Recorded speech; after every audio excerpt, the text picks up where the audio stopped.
This is Freelance Client Secrets Module 4, Video 3. In this video, I will be reviewing the types of freelancing sites out there. In this video, I will go over the types of freelancing sites and why some sites are better than others.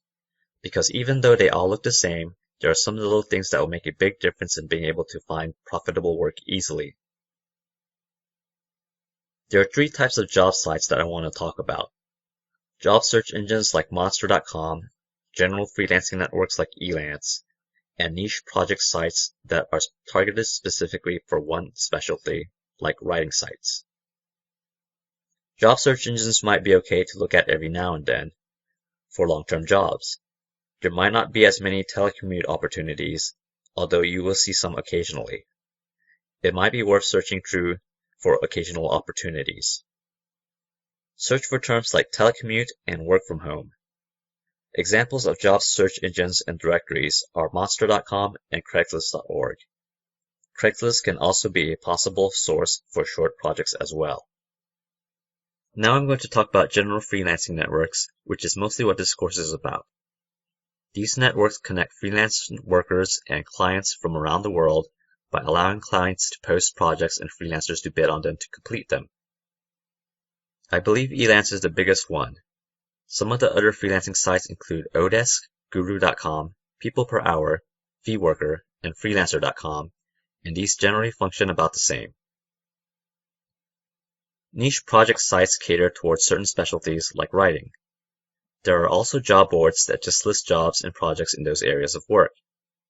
Some examples are Constant Content and ProBlogger.net job board. So now I'm going to talk about why some sites are better than others.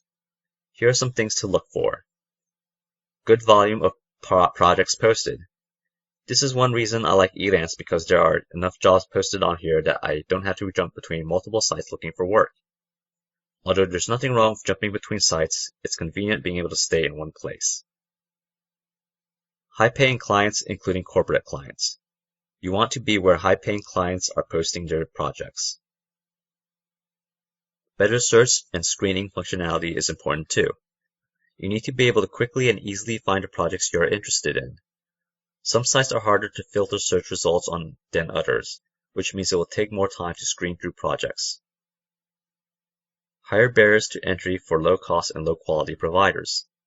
Some places are free for freelancers to bid on projects, but others cost a little money, although usually not that much. These costs, however, can make it harder for low-cost workers to enter and compete, so that might be good if you want to find good-paying work, although those workers aren't usually your competition anyways.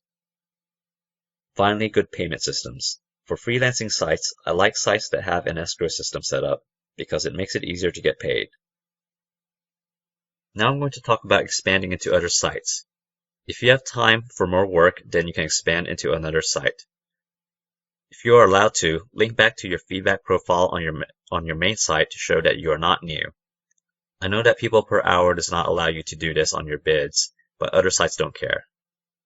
Consider starting with small jobs again to build your profile. The problem with starting again on a new site is that you won't have as much visibility on search and things like that, so it may be beneficial to start with lower pricing and small jobs again to build feedback. Freelance is the biggest project site with lots of projects listed, although Odesk might be comparable now. High-paying clients will post jobs here, as well as plenty of low-paying ones, of course. Good searching and screening will allow you to filter on jobs you want to see. The cost to buy bids is higher for higher-priced projects, which can reduce low-price competition for these projects, which is another nice feature. Finally, the escrow payment system is another nice feature that makes it comfortable for both employers and freelancers to do work.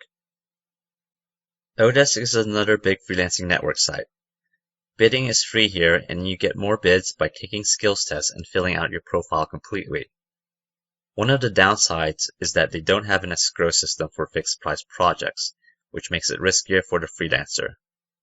An advantage of this, though, is that it might make it easier for a freelancer to justify asking for upfront payment. Search functions are not as good here, so it is more time-consuming to screen through jobs. It seems like there are more offshore workers here than on Freelance. Odesk is okay if you're looking for hourly work because they have a time tracker that automatically bills the client and pays you as long as you track your work with it.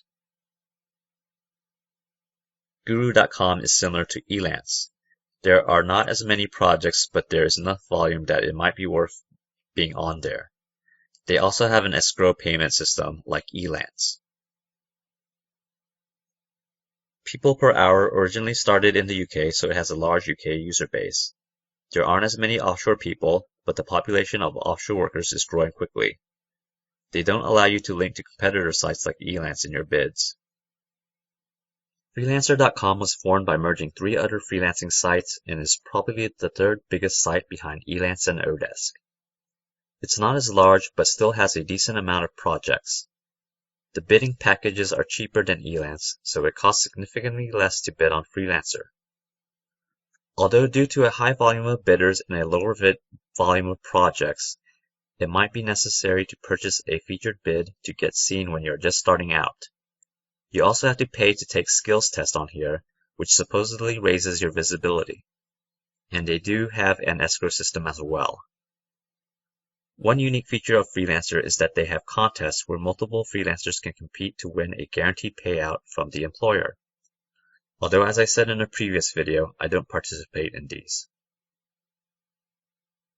Craigslist is another site where it is possible to get work, and I have gotten a few decent clients off of here just from posting an ad in the Services Offered section. You can also look for projects that other people post. There are some shady job listings with no information on here though.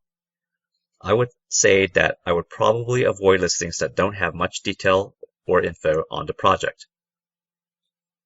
I like to see a link to the company's website, as this is usually a good sign of legitimacy. You can try to post your own ad in the Services Offered section, but try to do it just once every couple of days and don't do it too often or you might get ghosted or banned. And due to the high volume of people posting here, don't expect too much work from here. There are a bunch of other sites, but here are a few of them that I've looked at or tried. iFreelance has a low yearly cost to join, and once you join you can bid on whatever projects you want. But there is a low volume of projects on here. There's no payment system either, so you have to decide on that with the client. FlexJobs is a paid job board that filters through telecommute and freelance jobs on the web and posts them in here. This might be worth considering if you're looking for a long-term telecommute or other freelancing opportunities. Freelance Switch has a job board and it costs $7 a month to be able to reply to employer requests. The volume isn't super high, but occasionally some good jobs are posted. You can also search Google for specialty plus keyword like project or freelance or other related terms.